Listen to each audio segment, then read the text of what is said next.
السلام علیکم ورحمۃ اللہ وبرکاتہ. بسم اللہ الرحمن الرحیم.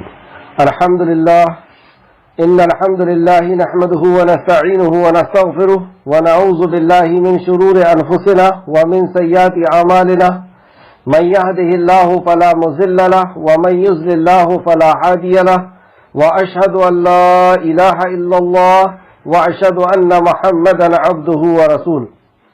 اما بعد فان خير الحديث كتاب الله وخير الهدي هدي محمد صلى الله عليه وعلى اله وسلم وشر الامور محدثاتها وكل محدثة بدعة وكل بدعة ضلالة وكل ضلالة في النار. رب اشرح لي صدري ويسر لي امري واحلل عقدة من لساني يفقهوا قولي. رب زدني علما آمین یا رب العالمین. ہر قسم کی تعریف شکر اللہ رب العزت کے لیے لائق اور زیبا ہے، جو ساری کائنات کا بنانے والا، ہر مخلوق کی حفاظت کرنے والا اور ہر مخلوق کی ضرورت کا پورا کرنے والا ہے. درود و سلام ہو انبیاء اکرام پر، جنہیں انسان اور جن کی ہدایت کے لیے، رشد و ہدایت کے لیے پہنچایا گیا، خصوصاً نبی مکرم رحمت للعالمین امام الانبیاء محمد صلی اللہ علیہ وسلم پر، آپ کے اہل بیت پر اور صحابہ اکرام پر. معزز سامعین اکرام، آج سورہ روم کی آخری رکوع ہے. اللہ رب العزت سے دعا ہے کہ اللہ رب العزت ہمیں قرآن مقدس کو صحیح معنوں میں سمجھنے، اس میں غور و فکر کرنے، ایمان لانے اور عمل کرنے کی توفیق و رفیق عطا فرمائے. آیت نمبر 54. اعوذ باللہ من الشیطان الرجیم. اللہ الذی خلقکم من ضعف ثم جعل من بعد ضعف قوة ثم جعل من بعد قوة ضعفا وشیبۃ یخلق ما یشاء وهو العلیم القدیر. اللہ الذی خلقکم، اللہ وہ ہے جس نے پیدا کیا. وہ ہے کہ یہاں پہ اللہ رب العزت کی معرفت، اللہ رب العزت کی پہچان کرائی جا رہی کہ اللہ تو وہ ہے. اب تم بتاؤ کہ اللہ کے علاوہ تم جس کی عبادت کرتے ہو، جس کو ضرورت کا پورا کرنے والا اور مصیبت کا دور کرنے والا سمجھتے ہو، وہ کیا ہے؟ تو اللہ رب العزت یہاں فرماتا اللہ الذی خلق، وہ اللہ جس نے پیدا کیا. اللہ وہ ذات ہے جس نے تمہیں کمزوری سے پیدا کیا. ہم اپنی پیدائش کی طرف غور کریں کہ جب ہم اس دنیا کے اندر آئے تھے، جب ہماری ولادت ہوئی تھی، پیدائش ہوئی تھی، تو کتنا کمزور تھے. نہ سمجھنے کی صلاحیت تھی، نہ بیٹھنے اور چلنے کی صلاحیت تھی، نہ کسی کو پکڑنے کی طاقت تھی، نہ اپنی ضرورت کو بول پانے کی ہمت اور طاقت تھی. اتنا کمزور تھے. اور اس کے پہلے اگر ہم غور کریں تو ہم کتنا کمزور تھے کہ اللہ رب العزت نے ہمیں مٹی سے نکالا، پھر ایک نطفہ بنایا. اس قدر کمزور کہ اس کی کمزوری کا کیا عالم کی جو دکھائی بھی نہ دیتا ہو. ہم اتنے چھوٹے تھے، اتنی کمزوری سے ہمیں اللہ رب العزت نے اٹھایا اور آج یہاں تک پہنچایا کہ ہم نظر تک نہیں آتے تھے، نطفے میں نظر تک نہیں آتے تھے. پھر اس کے بعد ہمیں علقہ بنایا، ایک لوتھڑا بنایا، پھر اس لوتھڑے کی شکل کو تبدیل کر کے اور بوٹی میں تبدیل کر دیا، اسے ایک گوشت کی بوٹی میں تبدیل کر دیا، اور پھر اس بوٹی کو تبدیل کر کے ہڈی کا ایک ڈھانچہ بنا دیا، اور اس ہڈی کے اوپر گوشت اور پھر چمڑے کو چپکا کر کے، چمڑے کو لگا کر کے، اور پھر روح پھونک دی. اور اس کے بعد پھر اس دنیا کے اندر ہمیں پہنچا دیا. اور جب ہمیں اس دنیا میں پہنچایا تھا اس وقت بھی ہم بہت ضعیف تھے، سوائے ہنسنے اور رونے کے ہمیں کچھ نہیں پتا تھا، اور وہ بھی ہمارے رب نے ہمیں سکھا کر کے اس دنیا میں پہنچایا تھا. تو اللہ رب العزت نے یہاں پہ ہمیں اپنی حالت کے تعلق سے اور اپنی قدرت کے تعلق سے فرمایا اللہ الذی خلق، اللہ وہ ہے، اللہ وہ ذات ہے، اللہ وہ ذات بابرکت ہے جس نے تمہیں ضعیفی کے ساتھ پیدا کیا. جب تم پیدا ہوئے تھے تو بہت ضعیف تھے، پھر اس نے تمہیں کمزوری کے بعد قوت دی. اب اس نے کمزوری کے بعد جب قوت دی، جب طاقت والے ہو گئے، تو اس طاقت کے زور پر ہم نے کسی کو خاطر خواہ ہی نہیں سمجھا. جب بندہ طاقت کے اندر آتا ہے اس کے اندر جسمانی قوت ہوتی ہے، اس کے پاس دولت ہوتی ہے، اس کے پاس شہرت ہوتی ہے، تو پھر وہ کسی کو خاطر خواہ نہیں سمجھتا، کسی کو خاطر میں ہی وہ نہیں لاتا ہے۔ تو یہاں پہ وہ دوسری اسٹیپ کا ذکر کیا گیا کہ وہ کمزوری کے بعد تمہیں طاقت عطا کرتا ہے، پھر اس نے قوت کے بعد کمزوری اور بڑھاپا دیا، پھر وہ اس قوت کے بعد، اس جوانی کے بعد پھر سے انسان لوٹ کر کے اپنے بڑھاپے، اپنی کمزوری کی طرف آتا ہے، یعنی جہاں سے وہ نکلا تھا، جس بچپنے سے، جس کمزوری سے وہ نکلا تھا، اس کمزوری میں جوانی کے بعد پھر سے عمر کے ڈھلتے ہوئے وہاں پہ لے کر کے آتا ہے، اور اس کے لانے میں کوئی تبدیلی نہیں کر سکتا۔ آپ کتنے ہی اچھا کھا لیں، ہم کتنے ہی وٹامنس کھا لیں، جسم کو جو کمزور ہونا ہے وہ ہو کر کے رہے گا، بڑھاپے کو جو آنا ہے وہ آ کر کے رہے گا۔ بڑھاپے کے اندر ہمارا ایکسرسائز کرنا یا اچھی غذا کھانا، کوئی وٹامنس کا استعمال کرنا کوئی فائدے مند نہیں ہوگا۔ بڑھاپا آ کر کے رہے گا، کمزوری آ کر کے رہے گی، یعنی آ کر کے رہے گی۔ تو یہ اللہ رب العزت نے اپنی قدرت کا نظارہ بتایا کہ تمہیں وہاں سے اٹھایا گیا کہ تم کوئی چیز نہ تھے، تم بہت کمزور چیز تھے، یعنی کہ تم یہاں تک کہ دکھائی تک نہیں دیتے تھے۔ پھر اللہ رب العزت نے اسے طاقت بخشی، اور وہ طاقت کے زور میں آ کر کے اکثریت یہ کرتی ہے کہ وہ پھر کسی کو بھی خاطر میں نہیں لاتی ہے، وہ کسی کو بھی کوئی چیز نہیں سمجھتی ہے۔ پھر اللہ رب العزت اسے واپس لے کر کے آتا ہے، اس کے بڑھاپے میں لے کر کے آتا ہے اور کمزوری میں لے کر کے آتا ہے، اور کمزوری سے بچنے کی وہ کتنے ہی نسخے اپنا لے، لیکن اس کمزوری سے وہ نہیں بچتا، اور پھر وہ بڑھاپے میں آتا ہے، اور پھر اللہ آگے فرماتا ہے وہ جو چاہے پیدا کرتا ہے، اور وہ پیدائش میں بھی اس کا کوئی کچھ نہیں، کوئی کسی کا عمل اور دخل نہیں، وہ جیسا چاہتا ہے پیدا کرتا ہے۔ آپ نے دیکھا ہوگا کئی بار بچے کمزور پیدا ہوتے ہیں، کبھی کوئی ذہن سے کمزور ہوتے ہیں، کوئی ہاتھ پیر سے کمزور ہوتے ہیں، کسی کی آنکھ نہیں ہوتی، کسی کی سننے کی صلاحیت نہیں ہوتی ہے، تو وہ جیسا چاہتا ہے پیدا کرتا ہے، اور وہ خوب جاننے والا اور بڑی قدرت والا ہے، اسے پتا ہے کہ وہ کیا پیدا کر رہا ہے، کیسے پیدا کر رہا ہے، وہ خوب جاننے والا ہے اور بہت قدرت کا مالک ہے۔ وَهُوَ الْعَلِيمُ الْقَدِيرُ، آیت نمبر 55۔ اور جس دن قیامت قائم ہوگی، اب تو یہ پیدائش کا ذکر تھا کہ تمہیں ایک کمزوری سے اٹھا کر کے طاقت کی عمر تک، اور طاقت کی عمر سے پھر ضعیفی تک تم کو لے کر کے آیا، اور تمہیں جیسا چاہا ویسا پیدا کیا۔ اب موت کے بعد پھر سے اٹھائے جانے کے تعلق سے اللہ رب العزت نے یہاں پہ ذکر کیا، وَيَوْمَ تَقُومُ، اور جس دن قیامت قائم ہوگی، جب قیامت قائم ہوگی اور بندہ اللہ رب العزت کے حضور حاضر ہوگا، تو اللہ رب العزت یہاں پر دو لوگوں کا ذکر کر رہا ہے کہ جو بدبخت لوگ ہوں گے، جو اللہ کے نافرمان ہوں گے، ان کا کیا قول ہوگا، اور نیک بختوں کا کیا قول ہوگا۔ تو جو بدبخت لوگ ہیں ان کے تعلق سے اللہ رب العزت نے پہلے بیان کیا، اور جس دن قیامت قائم ہوگی مجرم قسمیں کھائیں گے۔ آپ دیکھیں اکثر قسمیں کھانے والے مجرم ہوا کرتے ہیں، غلط لوگ ہی قسمیں اکثر کھایا کرتے ہیں، زیادہ قسمیں کھایا کرتے ہیں، کیونکہ انہیں اپنی صفائی، کیونکہ وہ جرم کر کے پکڑا گئے، اب اس جرم سے بچنے کے لیے، اس جرم کی صفائی کے لیے اور وہ قسمیں کھاتے، کہیں سے بچنے کے لیے ان کے پاس کوئی دلیل نہیں ہے، کیونکہ وہ مجرم ہے تو کہاں سے دلیل ہوگی، تو دلیل نہیں ہے، تو دلیل نہ ہونے کی وجہ سے وہ قسمیں کھا کر کے اپنی صفائی پیش کرتے ہیں کہ ہماری بات پر تم یقین کر لو۔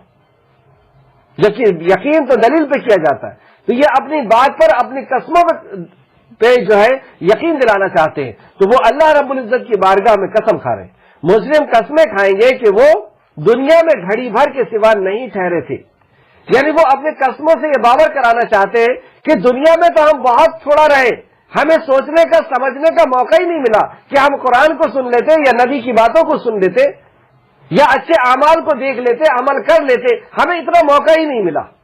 اب بتائیے کس طریقے سے یہ بچنے کی کوشش کر رہے ہیں، قسمیں کھا رہے ہیں کہ ہم بہت تھوڑا رہے دنیا کے اندر، ہمیں سوچنے سمجھنے کا موقع ہی نہیں ملا، ہمیں قرآن کو سننے کا، نبی کی بات کو سننے کا وقت ہی نہیں ملا۔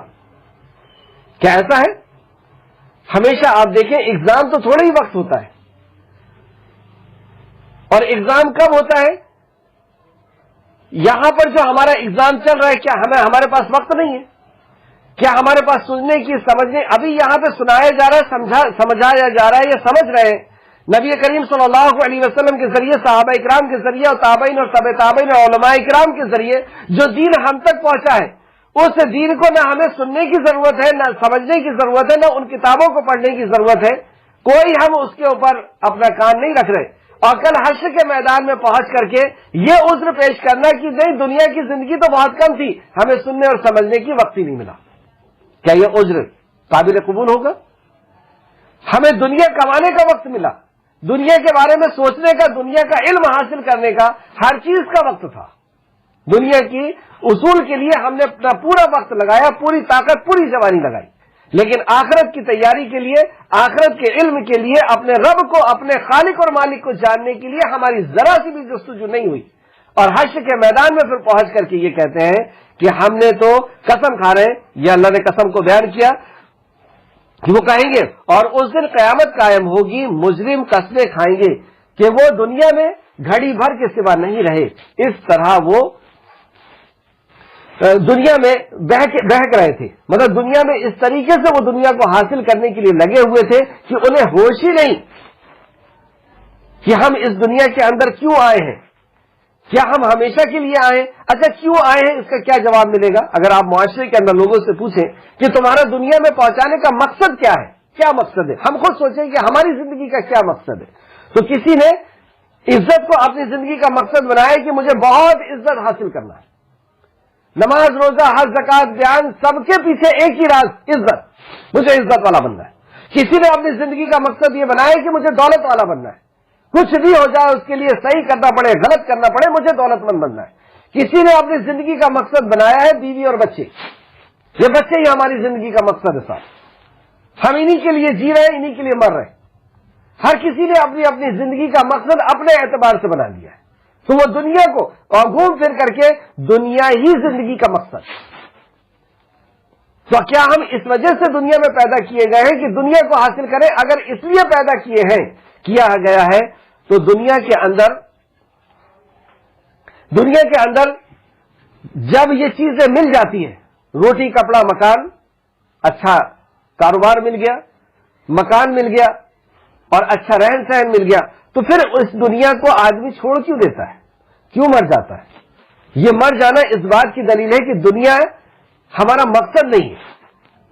کچھ لوگ کہتے ہیں کہ بیوی اور بچے ہماری زندگی کا مقصد ہے، تو کئی لوگوں کو آپ دیکھیں گے وہ بے اولاد ہے، تو اس کا مطلب یہ ہے کہ اولاد زندگی کا مقصد نہیں۔ اگر زندگی کا مقصد اولاد ہوتی تو ہر کسی کو اللہ رب العزت اولاد دیتا، تو وہ دنیا کی زندگی میں یہاں پہ اللہ فرما رہا ہے کہ وہ بہک رہے تھے، وہ دوڑ رہے تھے، وہ ڈوبے ہوئے تھے اس کے اندر۔ اب آخرت میں پہنچ کے کیا کہتے ہیں؟ ہمیں تو سوچنے سمجھنے کا موقع ہی نہیں ملا، یہ تو بہت تھوڑی دنیا تھی، بہت تھوڑی زندگی تھی۔ تو اس کے جواب میں جبکہ زندگی اتنی تھی کہ وہ آخرت کو سمجھ سکتے، اپنے رب کو پہچان سکتے، اپنے نبی کو پہچان سکتے اور رب کو راضی کرنے والی زندگی کو گزار سکتے تھے، لیکن دنیا کمانے کے پیچھے انہیں وقت ہی نہیں ملا۔ ہم خود اپنا جائزہ لیں کہ دنیا کمانے کے پیچھے ہم کس قدر لگے ہوئے ہیں، عزت اور دولت اور شہرت کے پیچھے کس طرح لگے ہوئے ہیں۔ انا دھن صبح سے لے کر کے شام تک 24 گھنٹہ ہمارے لیے دنیا حاصل کرنے کے لیے کم پڑ رہا ہے، دنیا کی رنگینیوں کو حاصل کرنے کے لیے کم پڑ رہا ہے۔ اب حشر کے میدان میں تو یہی ہوگا کہ ہمیں تو موقع ہی نہیں ملا، ہمیں تو پتہ ہی نہیں چلا کیسے ختم ہو گئی زندگی، کیسے بچپنے سے جوانی آ گئی، جوانی سے بڑھاپا آ گیا اور کیسے موت آ گئی، پتہ ہی نہیں چلا۔ تو وہ ایسا کہے گا، جو مجرم ہے وہ وہاں پہ قسمیں کھائے گا کہ دنیا کی زندگی بہت چھوٹی تھی، کیونکہ دنیا کمانے میں اس نے اس کو بہت چھوٹا سمجھ لیا۔ تو اس کے جواب میں وقال الذین اوتوا العلم والایمان، سبحان اللہ، یہ علم کے تعلق سے بہت ہی جو ہے افضلیت فضیلت والی آیت، علم کی فضیلت پر یہ آیت، یہاں پر اللہ رب العزت نے فرمایا وقال الذین اوتوا العلم، اور وہ کہیں گے جنہیں علم تھا، جنہیں علم دیا گیا تھا، والایمان اور ایمان دیا گیا تھا۔ ہم اس اصول کو جانتے ہیں کہ قرآن کے اندر جو چیز پہلے آتی ہے اس کی فضیلت زیادہ ہوتی ہے۔ جیسے اللہ رب العزت نے فرمایا کہ میں نے تمہیں ماں دیا اور باپ دیا، تو ماں کی فضیلت زیادہ ہے، باپ کی اس سے کم ہے۔ اسی طریقے سے اللہ رب العزت کا الا الذین آمنوا وعملوا الصالحات، تو پتہ چلا کہ ایمان کی فضیلت پہلے ہے، بعد میں عمل ہے، تو جس کی فضیلت زیادہ ہوتی ہے اس کو پہلے لایا جاتا ہے۔ یہاں پر بھی، اور جبکہ ہماری پیدائش کا مقصد توحید ہے، لیکن اللہ رب العزت نے پہلے ایمان کا ذکر کیا، علم کا ذکر کیا، بعد میں توحید کا ذکر کیا. جیسے اس کے پچھلی کلاس میں نے بتایا تھا کہ امام بخاری نے 10ویں نمبر کے باب میں اس باب کو قائم کیا ہے کہ قول اور فعل کے پہلے علم ہے. فَعْلَمْ أَنَّهُ لَا إِلَٰهَ إِلَّا اللَّهُ، کہ بس تم علم حاصل کرو کہ اللہ کے سوا کوئی عبادت کے لائق نہیں. تو توحید کو سیکنڈ نمبر پہ، پہلے علم کو. اصل میں علم الگ نہیں ہے، علم توحید سے الگ نہیں، علم کسی بھی چیز سے الگ نہیں. ہر چیز کو جاننے کے لیے علم کی ضرورت ہے. اور علم اگر دوسرے اینگل سے ہم دیکھیں تو علم کس کا نام ہے؟ علم اللہ کی وحی کا نام ہے، علم کلام کا نام ہے. تو علم کو اللہ رب العزت نے یہاں پر پہلے لیا. اور کلام کیا ہے؟ کلام کیا مخلوق ہے؟ کیا وہ خالق ہے؟ تو وہ خالق اور مخلوق دونوں سے بیچ میں ہے. اسی سے ہمیں پتہ چلتا ہے کہ علم کی کیا فضیلت ہے. تو یہاں پہ اللہ رب العزت نے فرمایا کہ جسے علم دیا گیا تھا اور وہ ایمان والے بھی تھے، ایمان کو اور علم کو بھی الگ الگ کیا گیا. علم ہونا الگ چیز ہے، ایمان ہونا الگ چیز ہے. ویسے علم ایمان کو لے کر کے آتا ہے، لیکن ضروری نہیں ہے کہ کسی کے پاس علم ہو اور ایمان بھی ہو. علم اور پھر اس کے بعد اللہ رب العزت نے کہا کہ وہ ایمان والے بھی تھے، اور ایمان کے اندر عمل شامل ہوتا ہے. اگر صرف اکیلا ایمان کہیں پر آتا ہے تو اس کے اندر عمل شامل ہوتا ہے. ایمان ہے یعنی ایمان عمل کو لے کر کے آئے گا. پتہ یہ چلا کہ پہلے علم ہوگا، اسی لیے اللہ رب العزت نے سب سے پہلی کوئی چیز مسلمان کے اوپر فرض کی تو وہ علم تھی. اقرأ باسم ربک الذی خلق. اب یہ علم کو حاصل کرنے کا اللہ رب العزت نے حکم دیا کہ پڑھ اپنے رب کے نام سے. تو یہ پڑھنا سنت ہے، فرض نفل ہے، فرض عین ہے، فرض کفایہ ہے کہ کچھ لوگ کر لیں گے تو ہو جائے گا. تو نبی کریم صلی اللہ علیہ وسلم نے فرمایا طلب العلم فریضۃ علی کل مسلم. ہر مسلمان پر فرض ہو گیا یہ علم کا حاصل کرنا، وہ مرد ہو عورت ہو کسی بھی عمر کا ہو. تو یہاں پہ اللہ رب العزت فرماتا ہے کہ جس کے پاس اور جن لوگوں کو علم اور ایمان دیا گیا وہ کہنے لگے. دیکھیے یہ جس کے پاس علم ہوتا ہے اور ایمان ہوتا ہے تو وہ دنیا میں بھی کہتا ہے، وہ دنیا میں بھی اس کو سمجھا رہا تھا کہ یہ دنیا کی زندگی سب کچھ نہیں ہے، اصل ہے مرنے کے بعد کی زندگی. یہ دنیا کی زندگی کب ختم ہوگی ہمیں پتہ نہیں، کب ہم اپنے خالق اور مالک کے سامنے حاضر ہو جائیں گے ہمیں پتہ نہیں. یہ ایگزام حال ہے اور ایگزام حال کو ہمیں چھوڑنا ہوتا ہے. اس کو چھوڑ کر کے ہم اصل زندگی میں جانے والے ہیں. وہ دنیا میں بھی اسے بتاتا رہا، اب وہ آخرت میں جب اپنی صفائی کے لیے یہ کہہ رہا ہے کہ دنیا کی زندگی تو بہت تھوڑی تھی، مجھے وقت ہی نہیں ملا، موقع ہی نہیں ملا سمجھنے کا اور سننے کا. تو یہ جو علم والا اور ایمان والا تھا وہ آخرت میں اسے بتا رہا ہے. کیا بتائیں گے وہ؟ جو یعنی تفسیر ابن کثیر جلد نمبر 4 صفحہ نمبر 649، یعنی مومن علماء آخرت میں ان سے کہیں گے. مومن علماء کہتے علم والے کو. آیت کی طرف واپس آئے، آیت نمبر 56. اور جن لوگوں کو علم اور ایمان دیا گیا تھا وہ کہیں گے البتہ تحقیق تم تو جیسا کہ اللہ تعالیٰ کی کتاب لوح محفوظ میں ہے. وہ انہیں بتائیں گے، انہیں یاد دلائیں گے کہ جیسا کہ اللہ کی کتاب سے مراد یہاں پہ لوح محفوظ میں، جہاں پر اللہ رب العزت نے ہر چیز کو دنیا کے بنانے سے پہلے لکھوا دیا تھا، اس کتاب کی طرف اشارہ کرتے ہیں. البتہ تحقیق تم تو جیسا کہ اللہ کی کتاب یعنی لوح محفوظ میں ہے، دوبارہ اٹھانے کے دن یعنی قیامت کے دن، دوبارہ اٹھانے کے دن تک ٹھہرے رہے ہو. یعنی دنیا کے اندر تم کوئی تھوڑا موڑا نہیں ٹھہرے ہو، تم دوبارہ اٹھانے کے دن تک تم دنیا کے اندر تھے. یعنی دنیا کی زندگی کو بھی انہوں نے اس میں شامل کیا اور قبر کی زندگی کو بھی شامل کیا کہ دنیا اور قبر کی زندگی یہ تم دوبارہ اٹھائے جانے تک تم وہاں پہ رہے ہو. تم کیسا کہہ رہے ہو کہ ہم دنیا کی زندگی میں بہت تھوڑا رہے؟ یہ ہزاروں سال کی قبر کی زندگی تمہیں یاد نہیں؟ تمہیں دنیا کی زندگی یاد نہیں جس کو تم نے کھیل اور تماشے میں لگا کر کے رکھا تھا؟ کھیل اور تماشے سے مراد دنیا کو حاصل کرنے میں لگا کے رکھا تھا، اور یہ دنیا کی دنیا پوری کی دنیا کھیل اور تماشے کے سوا کچھ نہیں ہے. تو اسے حاصل کرنے میں تم نے اپنی پوری صلاحیت کو لگائے تھے. چنانچہ یہ وہ دن ٹھہرنے کا دن ہے، مطلب یہ دن جو ہے وہ جیسے لوح محفوظ میں لکھا ہوا تھا کہ دنیا کی زندگی تمہاری اتنی رہے گی، اب تم یہاں پہ آ گئے ہو اور لیکن تم تو نہیں جانتے تھے، تم تو اس حق کو نہیں جانتے تھے یا اس کو جاننا نہیں چاہتے تھے، اس کو ٹھکراتے تھے، اس کا انکار کرتے تھے. تو جن لوگوں نے ظلم کیا یعنی وہی انکار کیا، اللہ کے نبی کی بات کا انکار کیا، تو جن لوگوں نے ظلم و زیادتی کی اس دن ان کی معذرت کوئی نفع نہ دے گی. مجرم جب پکڑا جاتا ہے تو وہ بہت معذرت کرتا ہے، لیکن جب یہ آخرت میں پکڑے گئے ہیں تو اب ان کی کوئی معذرت، ان کی کوئی باز پرس، ان کی کوئی قسمیں کھانا اور یہ کہنا کہ ہمیں وقت نہیں ملا تھا، کچھ بھی قبول نہیں کیا جائے گا۔ یہ آپ کے اور میرے لیے اللہ رب العزت کی ایک بہت بڑی نصیحت ہے کہ اس دنیا کی جو واقعی چھوٹی سی دنیا ہے، چھوٹی سی زندگی ہے، اس کو یا تو ہم دنیا کمانے کے لیے، جو فانی دنیا ہے، جو ختم ہونے والی دنیا ہے، یہاں کی عزت بھی ختم ہونے والی ہے، یہاں کا نام بھی ختم ہونے والا ہے، یہاں کی دولت بھی ختم ہونے والی ہے، یا تو اس وقت کو، اور وقت سے قیمتی کوئی چیز نہیں۔ والعصر، اللہ رب العزت نے قسم کھا کر کے بتایا ہے ان الانسان لفی خسر، کی سارا کے سارا انسان گھاٹے اور خسارے میں ہے۔ تو اس دن بھی اللہ رب العزت نے وقت کی قسم کو کھایا تھا، اور وقت کا ہی حساب سب سے زیادہ ہونے والا ہے۔ جب حشر کے میدان میں کھڑے ہوں گے تو پہلا سوال بھی اللہ رب العزت یہی کرے گا کہ تم نے عمر کو کہاں گزاری، اور عمر کے اندر بھی اس عمر کا دوسرا سوال کیا جائے گا کہ تم نے جوانی کہاں گزاری۔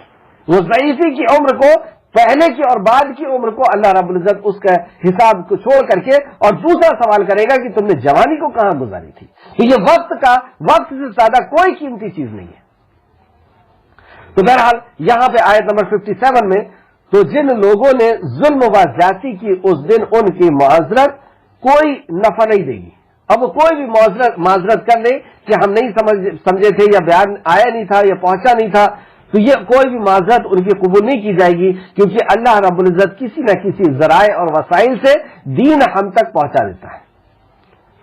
خود اللہ کی مخلوق اس کی توحید کی گواہی دے رہی ہے، اس کے ایک ہونے کی گواہی دے رہی ہے، اور اس کے بعد اللہ رب العزت نے نبیوں کا سلسلہ شروع کیا، اور اس کے بعد نبی کی جو باتیں تھیں، نبی کریم صلی اللہ علیہ وسلم کی، اور بھی پچھلی قوموں کے اندر جو نبی آئے تھے، ان کے بعد ان کے ماننے والے علماء کرام کے ذریعے سے، کتابوں کے ذریعے سے یہ دین آگے تک پہنچتا رہا۔ تو وہاں پہ کوئی بھی معذرت ان کی قبول نہیں ہوگی، اور نہ ان سے اپنے رب کی راضی کرنے کے لیے کہا جائے گا۔ اس دن وہ رب کو راضی بھی نہیں کر پائیں گے، کیونکہ دنیا میں رب کو راضی کرنے کا وقت جو ہے وہ دنیا میں، اب وہاں پہ رونا دھونا، دعا کرنا، ہدایت مانگنا، سجدہ کرنا کوئی کام نہیں آئے گا حشر کے میدان۔ یہاں پر تو تھوڑا سا بھی گڑ گڑا لیں گے، یہاں تک کہ ایک صحیح حدیث کا مفہوم ہے کہ ایک آنکھ سے ایک قطرہ بھی اگر گر گیا، صرف اللہ رب العزت کی رضا کے لیے، اس کے ڈر کر کے اکیلے میں وہ روئے، اللہ رب العزت کو یاد کر کے اس نے رو دیا، تو کل حشر کے میدان میں جو 50,000 سال کا ایک دن ہوگا، 1 میل پر سورج ہوگا، لوگ اپنے پسینے میں ڈوب رہے ہوں گے، ایسا سخت ترین دن کہ آج اس قدر سورج دوری پہ ہونے کے باوجود اس کی گرمی ہم برداشت نہیں کر سکتے گرمی کے موسم میں، تو وہ دن جس دن 1 میل پر، جس نے آج اللہ رب العزت نے اس دوری پر اس کو رکھا ہے، وہی رب اس کو 1 میل کی دوری پہ رکھے گا، کیسے ہم زندہ رہ پائیں گے؟ اس دن جسم اللہ رب العزت ایسا دے گا کہ وہ ختم نہیں ہوگا، وہ جل کر کے ختم نہیں ہوگا، اور لوگ اپنے پسینے میں ڈوب رہے ہوں گے، جیسے زمین 75% پرتھوی پانی میں ڈوبی ہوئی ہے، اس طریقے سے انسان اپنے پسینے میں ڈوب رہا ہوگا۔ اس دن لوگ نفسا نفسی کے عالم میں ہوں گے، یہاں تک کہ انبیاء بھی جب جہنم کی چیخ اور پکار کو سنیں گے تو لرزا جائیں گے، کانپ جائیں گے، یہاں تک کہ ابراہیم علیہ السلام اپنے گھٹنوں میں آ کر کے کہیں گے کہ اے خالق، میں تجھ سے صرف اپنے نفس کا سوال کرتا ہوں۔ ایسے ہولناک دن وہ ہوگا۔ اس دن کے تعلق سے نبی کریم صلی اللہ علیہ وسلم نے 7 لوگوں کو خوشخبری دی کہ وہ عرش کے سائے کے نیچے آ جائیں گے، اللہ کے سائے کے نیچے آ جائیں گے، اور اللہ کے سائے کے نیچے آنے والا ایک شخص وہ بھی ہے جس نے تنہائی میں خالق کائنات کو یاد کیا، اور اس سے ڈر کر کے، اور اس کی محبت میں، یا اپنے گناہوں کو یاد کر کے کسی بھی طریقے سے اس نے رو دیا اور ایک قطرہ آنسو اس کا گر گیا، تو اللہ رب العزت اتنا راضی ہو گیا کہ ایسے ہولناک دن میں اس اللہ رب العزت نے اسے عرش کے سائے کے نیچے جگہ دے دی۔ تو آج یہ دن ہے، آج ہم اپنے رب کو راضی کر سکتے ہیں، آج ہم اپنے رب کو راضی کر سکتے ہیں، اور کل حشر کے میدان میں جو بھی بندہ، جو بھی مجرم وہاں پر حاضر ہوگا تو وہ کچھ بھی وہاں پہ پا نہیں پائے گا، کچھ بھی حاصل نہیں کر پائے گا، وہ کتنا ہی چیخے گا، چلائے گا، روئے گا، سجدہ کرنے کی کوشش کرے گا۔ ایک صحیح حدیث میں ہے کہ اس دن شاخ کی تجلی کی جائے گی، اللہ رب العزت اپنی پنڈلی کا دیدار کرائے گا، شاک کی تجلی ہوگی اور سارے کے سارے لوگ سجدہ ریز ہو جائیں گے. لیکن جن لوگوں نے دنیا میں اللہ رب العزت کو سجدہ نہیں کیا، جنہوں نے اللہ کے سامنے اپنے آپ کو سرنڈر نہیں کیا، جس نے اپنے آپ کو اللہ رب العزت کی خوشنودی کے لیے، اللہ رب العزت کی رضا کے لیے اللہ کے قانون کے سامنے اپنے آپ کو رجوع نہیں کیا، اپنے آپ کو سجدہ نہیں کیا، اپنے خواہشات کو اور اپنی چیزوں کو اللہ رب العزت کے سامنے سجدہ ریز نہیں کیا، جھکا نہیں اس کے سامنے، تو وہ حشر کے میدان میں اس شاخ کی تجلی کے سامنے نہیں جھک پائے گا. اس کی پیٹھ کو سیدھا کر دیا جائے گا جیسے تختہ سیدھا ہوتا ہے. وہ جھکنے کی کوشش کرے گا، سجدہ کرنے کی کوشش کرے گا، لیکن وہ سجدہ نہیں کر پائے گا. اور اس سے کہا جائے گا کہ کل تجھے اللہ کے سجدے کی طرف بلایا جاتا تھا، اللہ رب العزت کی طرف جھکایا جاتا تھا، لیکن تو نہیں جھکا، دنیا کی طرف جھکتا رہا، دنیا کو حاصل کرتا رہا، تو اسے آخرت میں نہیں. تو بتانے کا مقصد صرف یہاں پر یہ ہے اس آیت کے اندر کہ وہ وہاں پہ اللہ رب العزت کو راضی کرنے کی کوشش کرے گا، لیکن اس دن اللہ کو راضی نہیں کر پائے گا. وہاں پہ کتنا ہی چیخے گا، چلائے گا، قسمیں کھائے گا اور روئے گا، گڑ گڑائے گا، لیکن اس دن اللہ راضی نہیں ہوگا. آج تو تھوڑا سا ہی ہم کچھ کر لیں، آج تو اللہ رب العزت کی رحمت بہانہ تلاش رہی ہے کہ بندہ کچھ کر لے اور اللہ رب العزت اسے راضی ہو جائے. ایک رات اٹھ کر کے بہت گناہ کیا ہے، 2 رکعت نماز سچے دل سے پڑھ کر کے اپنے رب کے سامنے حضور میں حاضر ہو کر کے وہ توبہ کرتا ہے، اللہ رب العزت اس کی توبہ کو یہاں تک کہ آخری پہر میں، آخری رات کے حصے میں اللہ رب العزت آسمان دنیا میں تشریف لاتا ہے اور اعلان کرتا ہے، ندا لگاتا ہے کہ کیا ہے کوئی مجھ سے مانگنے والا کہ مجھے عطا کر دوں، کیا ہے کوئی مجھ سے توبہ کرنے والا کہ میں اس کی توبہ قبول کر لوں، کیا ہے کوئی سوال کرنے والا کہ میں اس سے سوال کر لوں. تو آج ہمارے پاس وقت ہے، کل حشر کے میدان میں اور قبر میں یہی چیخے گا، چلائے گا کہ مجھے ایک دن کی مہلت دے دی جائے، میں ایک بار دنیا میں چلے جاؤں، میں کیا کروں گا؟ دنیا میں جانے کے بعد یہ کیا کرنے کا ہے؟ کیا یہ کہتا ہے کہ کسی مسائل میں پڑھ کر کے بحث و تکرار کروں گا، مسائل کا علم حاصل کروں گا؟ یہ کہے گا، کیا کہے گا وہ کہ میں دنیا حاصل کروں گا، دولت حاصل کروں گا، ڈگریاں حاصل کروں گا، علم حاصل کروں گا؟ کچھ نہیں. وہ یہ کہتا ہے کہ مجھے ایک بار دنیا میں جانے کا مل جائے تو میں ایمان والوں میں ہو جاؤں گا. ایمان کو سیکھے گا، توحید کو سیکھے گا، توحید والوں میں وہ ہوگا. بار بار وہ یہی کہے گا، قبر کے اندر بھی یہی سیکھے گا، حشر میں بھی یہی اور جہنم میں بھی جا کر کے یہی کہ مجھے ایک بار دنیا میں جانے کا موقع اگر مل جائے گا. اور آپ قرآن کے اندر سے اس آیتوں کو ضرور نکالیے گا کہ حشر کے میدان میں یا قبر میں انسان کیا تمنا کرے گا. بس ایک ہی تمنا ہوگی کہ دنیا میں مجھے جانے کا مل جائے تو میں ایمان والوں کے جیسے عمل کرنے لگوں گا، میں ایمان لے کر کے آ جاؤں گا، میں ایمان سیکھوں گا، یعنی توحید کا وہ اعلان کرے گا. تو یہاں دیکھیں تو جن لوگوں نے ظلم و زیادتی کی اس دن ان کی معذرت انہیں کوئی نفع نہ دے گی، ان کا چیخنا چلانا رونا پیٹنا کوئی فائدہ نہیں دے گا. اللہ رب العزت اس دن راضی ہونے والا نہیں ہے اور نہ ان سے اپنے رب کے راضی کرنے کے لیے کہا جائے گا. اس دن یہ کہا بھی نہیں جائے گا کہ تم اپنے رب کو راضی کر لو. راضی کرنے کا یہاں پہ کہا گیا ہے، یہ چھوٹی سی زندگی کے اندر اللہ رب العزت نے ہمیں راضی کرنے کا موقع دیا ہے کہ یہ چھوٹی سی زندگی میں ہم اپنے رب کو راضی کر لیں، جو بہت تیزی کے ساتھ ختم ہو رہی ہے، جو تیزی کے ساتھ اس دنیا سے ہم اپنی انجام کی طرف پہنچ رہے ہیں. آیت نمبر 58 اور بلا شبہ ہم نے اس قرآن میں لوگوں کے لیے ہر مثالیں بیان کر دی ہیں. ہر اینگل سے، ہر مثالوں کے ذریعے سے اللہ رب العزت نے ہمیں بیان کر دیا ہے، ہمیں بتا دیا ہے آخرت کے تعلق سے، دنیا کی حقیقت کے تعلق سے، آخرت کی حقیقت کے تعلق سے، اپنے رب کی رضا کے تعلق سے، اپنی معرفت کے تعلق سے. آپ دیکھیں کہ کس قدر انداز میں اللہ رب العزت نے بیان فرمایا ہے. کہیں مثالیں دے کر کے سمجھایا، کہیں قسمیں کھا کر کے سمجھایا، کہیں نشانیاں بتا کر کے سمجھایا، کہیں معجزات دے کر کے بتایا، کہیں برے لوگوں کے انجام کے بارے میں بتا کر کے بتایا، کہیں ہسٹری کی طرف آپ کی نظر کرے کہ جاؤ دیکھو اس کو اور پرانے لوگوں کے حالات کو دیکھو، کہیں اپنی رحمت کا تصور بتایا، اپنی پیدائش کا، اپنے تمہارے اوپر جو رحم و کرم ہوا ہے اس کے طرف سے اللہ رب العزت نے اپنی معرفت کرائی، کہیں اس کا احساس دلایا، کہیں باطل معبودوں کی حقیقت کو سامنے لا کر کے اس نے اپنی معرفت کرائی ہے. اپنی معرفت کس قدر اینگل سے، کس طریقے سے، کس زاویے سے اللہ رب العزت نے ہر طریقے سے بیان فرما دیا. تو یہاں پہ اللہ فرماتا ہے اور بلا شبہ ہم نے اس قرآن میں لوگوں کے لیے ہر مثالیں بیان کر دی ہیں، اور اگر آپ ان کے پاس کوئی نشانی لائے تو جن لوگوں نے کفر کیا وہ ضرور کہیں گے اگر آپ ان کے سامنے کوئی بھی مثال لے کر کے چلے جائیں, کوئی بھی نشانی لے کر کے چلے جائیں, اللہ کے ہونے کی کوئی بھی دلیل ان کے سامنے پیش کر دیں, ایک رب کے ہونے کی کچھ بھی بات آپ ان کے سامنے پیش کر دیں, نبی ہونے کی, آخرت کی اور جنت اور جہنم کی کوئی بھی بات پیش کر دیں, یہ کیا کہیں گے؟ تو وہ کہیں گے تم تو نرے جھوٹے ہو. تم ان کو پاؤ گے جو انکار کرنے والے ہیں وہ یہ کہیں گے کہ وہ تم تو جھوٹے ہو, یعنی حق پرستوں کو جھوٹا کہا جائے گا. اور ہر دور میں یہی کہا ہوا ہے کہ حق پرستوں کو جھوٹا کہا گیا ہے, توحید پرستوں کو جھوٹا کہا گیا ہے. جو اللہ رب العزت کو صحیح معنوں میں اور نبی مکرم کی رسالت کو صحیح معنوں میں قبول کرتے ہیں, جو آخرت کا یقین رکھتے ہیں, انہیں کیا کہا جائے گا؟ یہ 1450 سال پہلے اللہ رب العزت نے خبر دے دی کہ انہیں تو حق پرستوں کو تو جھوٹا ہی کہا جائے گا, تم تو نرے جھوٹے ہو. آخری آیت, آخر دو آیت 59. اس طرح اللہ ان لوگوں کے دلوں پر جو سمجھ نہیں رکھتے مہر لگا دیتا ہے. اس کو عربی میں سمجھتے ہیں کذالک یطبع اللہ علی قلوب الذین لا یعلمون. لا یعلمون جو علم نہیں رکھتے. لا یعلمون الکتاب سورہ بقرہ میں آئی تھی کہ جو کتاب کا علم نہیں رکھتے تو وہ لا علم ہے. جس کے پاس علم نہیں ہے, جس کے پاس کتاب نہیں ہے یعنی کتاب کا علم نہیں ہے, وہ علم نہیں رکھتے. یہاں پہ کہا گیا لا یعلمون جو علم نہیں رکھتے.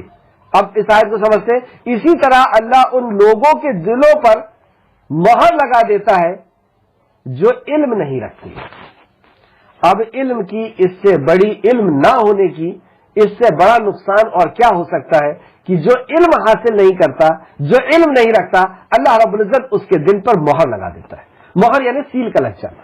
اب ہم دیکھتے ہیں کہ سمجھنے کے اعتبار سے گورنمنٹ جب کسی گھر میں سیل لگا دیتی ہے تو گھر سے کوئی چیز باہر جا سکتی ہے یا باہر سے اندر آ سکتی ہے؟ نہیں, گورنمنٹ کی سیل لگے. اب خالق کائنات کی طرف سے کسی کے دل پہ سیل لگ جائے, مہر لگ جائے, تو کیا اس کے اندر سے کچھ جا سکتا, آ سکتا ہے؟ کیونکہ وصیت اور نصیحت اس کے اوپر اثر کر سکتی ہے.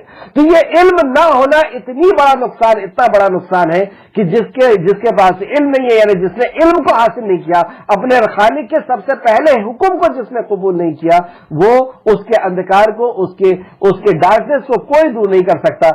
یہ علم ایک ایسی چیز ہے کہ کوئی شرک کا کتنا ہی گھنگور اندھیرا کیوں نہ ہو, بدعات کا کتنا ہی اندھیرا کیوں نہ ہو, کسی بھی ظلموں کا یعنی حرام کاموں کا کتنا ہی اندھیرا کیوں نہ ہو, یہ علم ایک ایسا نور ہے, ایک ایسی روشنی ہے جو سب کو پھاڑ کر کے, گھنگور اندھیرے کو پھاڑ کر کے ختم کر دیتی ہے. لیکن جس نے علم ہی حاصل کرنے سے اعراض کر دیا, علم حاصل کرنے سے مکہ کے لوگوں نے کس طرح اعراض کیا تھا کہ ان کی بات نہیں سننا, ان کی بات جو سنے گا اصل میں یہ جادو ہے, اگر ان کی بات جو سنے گا وہ جادو کا شکار ہو جائے گا. جب ان کے پاس جاؤ تو کان میں انگلی ڈال کر کے جاؤ یا کان کے اندر روئی لگا کر کے جاؤ, اور جب قرآن کو سنتے تھے تو ایسے بدک کر کے بھاگتے تھے جیسے جنگلی گدھا ہو. سب قرآن کے اندر آیا ہے. ان کی پوری حرکتوں کو اللہ رب العزت نے بتایا ہے کہ مکہ کے لوگوں کی کیا, جو مکہ میں نبی مکرم کے دشمن تھے, دشمن, ان کی کیا حرکت تھی. یہ قرآن سے, یہ اللہ کے دین سے, اللہ کے علم سے, قرآن کے علم سے, نبی کے فرمان سے کس طریقے سے بھاگتے تھے. یہ اس کو سننا نہیں چاہتے تھے. یہ جب سننے اور سن سکے, جیسے طواف کر رہے ہیں اور نبی مکرم بیان کر رہے ہیں یا قرآن پڑھ رہے ہیں, کہیں کان میں نہ چلا جائے تو یہ روئی لگا کر کے چلے جاتے تھے اور دھوکے سے سن لیتے تھے, تو ایسے بھاگتے تھے جیسے جنگلی گدھا بھاگتا ہو. ہماری کیا فطرت ہے؟ ہم اللہ کے نبی کی محبت کرنے والے کہلاتے ہیں یا اپنے آپ کو باور کراتے ہیں کہ ہم محبت کرنے والے ہیں. کیا ہم نبی کریم صلی اللہ علیہ وسلم کی بات کو سمجھنا چاہتے ہیں؟ بغیر سمجھے دنیا کی کوئی کتاب ایسی نہیں جو ہم بغیر سمجھے پڑھتے ہیں. نہ پہلی کلاس سے لے کر کے کلاس 1 سے لے کر کے کوئی بھی کلاس کو آپ اٹھا کر کے دیکھ لیجئے, کوئی کتاب آپ ایسی نہیں پائیں گے جس کو آپ نے بغیر سمجھے پڑھا ہے. لیکن اللہ رب العزت کے کلام کو سمجھنا نہیں ہے, نبی کے فرمان کو سمجھنا نہیں ہے. اس سے بڑی اور دشمنی کیا ہو سکتی ہے؟ مشرکین مکہ اور ان کے اندر کیا فرق ہے جو اس کو سننا نہیں چاہتے, سمجھنا نہیں چاہتے. اس آیت کے اوپر غور کیجیے. کذالک یطبع اللہ علی قلوبہم الذین لا یعلمون, جو علم نہیں رکھتے, جو اس کلام کو سننے اور سمجھنے اور اس میں تدبر نہیں کرتے, اللہ رب العزت فرماتا ہے کہ ہم ان کے دلوں کے اندر سیل لگا دیتے ہیں, مہر لگا دیتے ہیں. اب انہیں کچھ نہیں سمجھ میں آنا ہے, اب کوئی نصیحت اور وصیت اثر نہیں کرنا ہے. اسی طرح اللہ ان لوگوں کے دلوں پر جو سمجھ یعنی علم نہیں رکھتے مہر لگا دیتا ہے. پس آپ صبر کیجئے. یہ آخر آیت, اور اگر آپ کو خیال ہو تو پہلی آیت کیا تھی کہ غالب ہو گئے رومی, الف لام میم غلبت الروم، روم مغلوب ہو گئے، مغلوب ہو گئے روم والے. اور پھر اس کے بعد اللہ رب العزت نے بشارت دی قریب ترین سرزمین شام و فلسطین میں، اور وہ اپنے مغلوب ہونے کے باوجود جلد غالب آنے والے ہیں. یہ اللہ رب العزت نے خبر دی تھی کہ جلد ایسا ہونے والا ہے کہ تم غالب آنے والے ہو. اب آخر آیت میں بھی اللہ رب العزت نے اسی کی طرف اشارہ کیا کہ بس آپ صبر کیجئے، بلا شبہ اللہ کا وعدہ سچا ہے، یعنی آپ غالب آنے والے ہیں، آپ کا ہی غلبہ ہوگا. جاء الحق وزهق الباطل ان الباطل کان زهوقا، کہ حق آ گیا اور باطل کو تو سرنگو ہونا ہے، باطل کو تو تباہ اور برباد ہونا ہے، باطل کو تو ٹوٹنا ہے. حق آ چکا ہے. تو بس آپ صبر کیجئے. صبر ایک ایسی عظیم چیز ہے جو ہر کامیابی کے پیچھے جو راز ہے. دنیا میں بھی کسی بھی فیلڈ میں آپ ہو، جب تک صبر نہیں ہوگا، جب تک استقامت نہیں ہوگی، جب تک ٹھہراؤ نہیں ہوگا، آپ اس فیلڈ میں نہیں کامیاب ہو سکتے. اسی طریقے سے دین کے اندر بھی اسی طریقے سے نہ آپ علم حاصل کر سکتے ہیں بغیر صبر کے، بغیر جدوجہد، بغیر کوشش، بغیر محنت کے، اور اسی طریقے سے نہ اللہ رب العزت کو راضی کر سکتے ہیں بغیر صبر کے. صبر ایک اہم ضرورت چیز ہے، اور اللہ رب العزت نے یہاں تک فرمایا ان اللہ مع الصابرین، میں صبر کرنے والوں کے ساتھ ہوں. تو صبر کیا چیز ہے؟ اللہ کی معاشیت میں، اللہ کی نافرمانی میں صبر کرنا، اور نیک کام کرنے میں جو تکلیف آتی ہے اس میں صبر کرنا، اور تقدیر پر صبر کرنا، اور نیک کام کرنے میں لوگ پریشان کریں اس پہ صبر کرنا. تو ہر قسم کا صبر یعنی رک جانا. اور آپ دیکھیں گے کہ مکہ کی زندگی کے اندر صحابہ کرام نے کس طریقے سے صبر کیا کہ انہیں ان کی عزت کو رسوا کیا گیا، ان کے گھروں کو لوٹا گیا، ان کے کاروبار کو ختم کیا گیا، ان کے بچوں کو، ان کی بیویوں کو جدا کیا گیا، اور یہاں تک کہ مکہ سے نکلنے پر مجبور کر دیا گیا. لیکن اس کے بعد بھی صبر کا دامن نہیں چھوڑے. الٹی کوئی کارروائی کرنا تو بہت دور کی بات ہے. کیا ان کے پاس طاقت نہیں تھی؟ عمر فاروق کیا طاقت کے اندر کم تھے؟ ان کی وقت کیا کم تھی؟ ابو بکر صدیق کیا مکہ کے اندر کیسا رتبہ اور کیسی وقت اور کیسا آپ کا رعب تھا؟ یہ سب کچھ کر سکتے تھے، یہ اپنی تلواریں نکال سکتے تھے. عمر فاروق تو اور بھی بہت کچھ کر سکتے تھے. یہاں تک آپ نے پہلے دن جس دن ایمان لے کر کے آئے تھے اس دن کہا تھا مکہ کے اندر لوگوں کو لے جا کر کے صحابہ اکرام کو، اور پہلی نماز وہاں پر قائم ہوئی تھی، اس دن انہوں نے اعلان کیا تھا کہ جو اپنی بیوی کو ودوا کرنا چاہتا ہے، اپنے بچوں کو یتیم کرنا چاہتا ہے، وہ آج آ جائے. تو ایسا رتبہ تھا. لیکن اس کے باوجود آپ کہیں نہیں دیکھیں گے پوری مکی زندگی کے اندر کہ جوابی کوئی کاروائی صحابہ اکرام نے کی ہو. آپ اپنے ہاتھوں سے تلواروں کو نکالنا تو بہت دور کی بات ہے، زبان سے بھی آپ نے کبھی اف نہیں کہا، صرف صبر کرتے رہے. اور کہتے تھے تو صرف توحید کا اعلان کرتے تھے، احد احد، اللہ ایک ہے، اللہ ایک ہے. مار کھاتے جا رہے ہیں، گھسیٹا جا رہا ہے، جلایا جا رہا ہے، ہر کوئی ظلم کیا جا رہا ہے، لیکن اس کے بعد بھی صرف صبر کیا. مکی زندگی کے اندر اللہ رب العزت نے بار بار یہی حکم کو نازل کیا کہ صبر کرو، صبر کرو. اور ایک وقت وہ آنے والا ہے کہ ظلم اور ستم اس دنیا سے ہٹ جائے گا. صبر کے پیچھے کیا راز تھا؟ صبر کے پیچھے یہی راز تھا کہ آج جو دنیا جانوروں سے بھی بدتر زندگی گزار رہے ہیں، شراب پی رہے ہیں، جوا کھیل رہے ہیں، مرڈر کر رہے ہیں، چوری کر رہے ہیں، بیویوں کو گھر سے نکال دے رہے ہیں، 40 50 عورتوں کو جو ہے رکھیل بنا کر کے، بیوی بنا کر کے رکھے ہوئے ہیں، اور بچیوں کو زندہ دفن کر رہے ہیں. یہ جو ظلم ہو رہا ہے دنیا کے اندر، صبر کرو، صبر کرو. یہ ظلم کو ہمیں ختم کرنا ہے. یہ ظلم اسی طریقے سے ختم ہوگا. آج ہمیں صبر کرنا ہے، کیونکہ آج اگر صبر نہیں کیے تو کچل دیے جائیں گے، ختم کر دیے جائیں گے، گنتی کے لوگ ہیں. تو بہرحال اللہ رب العزت نے یہاں پہ صبر کا حکم دیا، اور سارے صحابہ نے اسی انداز میں صبر کیا. عملی زندگی کے اندر بھی صبر کیا کہ جو برائیاں تھیں اس کو توڑنے میں، اس کو چھوڑنے میں جتنی بھی تکلیف ہوتی تھی اس پہ صبر کرتے. تقدیر کے اوپر صبر کیا، کبھی اوف نہیں کیا کہ اللہ رب العزت تو ہمارے اوپر یہ مصیبتیں کیوں ڈال رہا ہے؟ ہم تو نبی کے ماننے والے، نبی پر ایمان لانے والے، اور ہماری ہی زندگی سے سکون اور اطمینان کو ختم ہو گیا. ہمیں ہی کھانے، روٹی، کپڑا اور مکان کے لیے ترسنا پڑ رہا ہے. کبھی آپ نہیں سنیں گے صحابہ اکرام کی زبان سے. تقدیر پر بھی صبر تھا، عمل کرنے پر بھی صبر تھا، عمل کرنے پہ جو مصیبت آتی تھی اس پہ بھی صبر تھا. یہ اللہ کا حکم تھا، اور صحابہ اکرام نے اس پر ایمان لا کر کے عمل کر کے ہمیں بتا دیا کہ یہ ہے صبر. تو بس آپ صبر کیجئے. بلا شبہ صبر کا نتیجہ کیا ہونا ہے، صبر کا انعام کیا ملے گا، صبر کا رزلٹ کیا آئے گا، بلا شبہ اس میں کوئی شک نہیں کہ اللہ کا وعدہ سچا ہے۔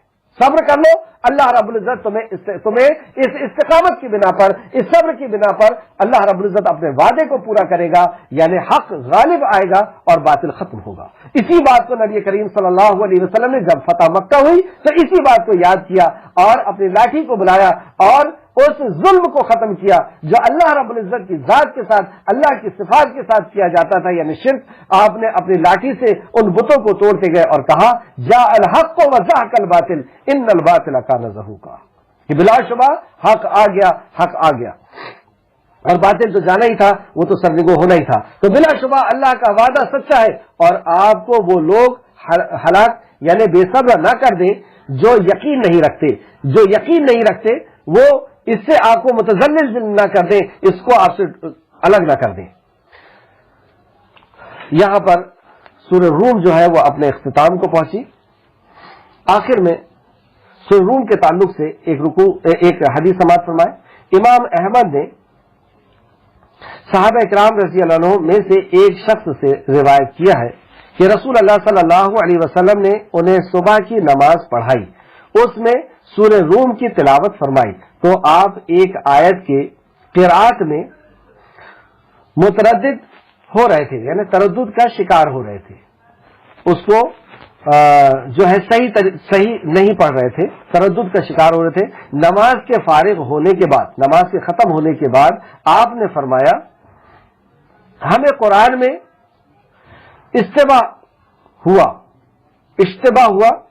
یعنی شک ہوا یا بھولے، اشتباہ ہونے لگا ہے، اور وہ اس لیے کہ تم میں سے کچھ لوگ ہمارے ساتھ نماز پڑھ رہے تھے مگر وہ اچھی طرح وضو نہیں کرتے ہیں۔ نمازی نماز پڑھا رہے ہیں امام، اور مقتدی جو ہیں ان کا اگر طہارت یا وضو کا معاملہ ٹھیک نہیں ہے تو پوری نماز کے اوپر اس کا اثر پڑا۔ تو آپ کیا فرماتے ہیں؟ آپ صلی اللہ علیہ وسلم نے فرمایا کہ کچھ لوگ ہمارے ساتھ نماز پڑھتے ہیں مگر وہ اچھی طرح وضو نہیں کرتے، لہذا تم میں سے جو شخص ہمارے ساتھ نماز میں حاضر ہو تو اسے چاہیے کہ اسے اچھی طرح وضو کرنا چاہیے، اسے اچھی طرح وضو کرنا چاہیے۔ مسند احمد کی حدیث ہے، مسند احمد جلد نمبر 3 حدیث نمبر 472، اور سنن نسائی میں بھی اس حدیث کو لے کر کے آئے ہیں، سنن نسائی حدیث نمبر 948۔ اس حدیث کی سند حسن اور متن بہت خوب ہے۔ اس حدیث کی سند اور متن یہ دو چیز مل کر کے حدیث بنتی ہے۔ حدیث کسے کہتے ہیں؟ اللہ کے نبی کے قول، فعل، عمل اور تقریر، یا آپ کے جو ہے سیرت، ان ساری چیزوں کا نام، مطلب جو چیز نبی مکرم صلی اللہ علیہ وسلم سے ٹچ ہو جائے، آپ کی سیرت سے، آپ کی زندگی سے ٹچ ہو جائے، وہ ساری چیزیں حدیث ہوتی ہے۔ لیکن حدیث کب حدیث بنتی ہے؟ جب تک دو چیز نہیں ہوگی وہ حدیث نہیں بنے گی۔ اور حدیث ویسے تو بات کو کہتے ہیں، لیکن اس کی اصطلاحی معنی دین کے اندر اس کا معنی جو ہے وہ اللہ کے نبی کی بات کو حدیث کہا جائے گا۔ آپ کے قول ہو، فعل ہو، عمل ہو، آپ کی سیرت ہو، یا آپ سے جو بھی چیز روایت کی گئی ہو، وہ ساری چیزیں حدیث ہوگی۔ تو حدیث کب بنے گی؟ جب اس کے ساتھ سند ہوگا اور متن ہوگا۔ سند کسے کہتے ہیں؟ جیسے میں نے یہ حدیث آپ کو بتائی اور میں نے اس کی سند بنائی کہ مسند احمد جلد نمبر اتنی اور اتنے کے اندر ہے، سنن نسائی حدیث نمبر 948 ہے، تو میں نے اس کی سند آپ کو بتا دی کہ یہ مسند احمد کی یا نسائی کی ہے، اور اب آپ جب اس نسائی میں وہاں جائیں گے تو پھر اس کے بعد آپ کو اس کی سند ملے گی۔ جیسے اگزامپل کے طور پر امام بخاری نے ایک حدیث لے کر کے آئے ہیں، پہلی ہی نمبر کی حدیث ہے، 1 نمبر کی حدیث ہے، اور اس حدیث کے بیچ میں یہ جملہ بھی ہے، یہ متن بھی ہے کہ انما الاعمال بالنیات، عمل کا دار و مدار نیت پر ہے۔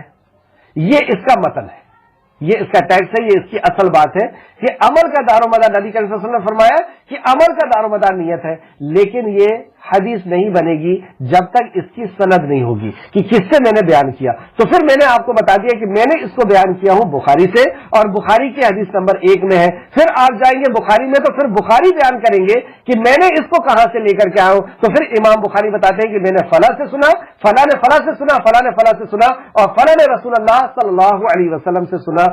یہ اس کی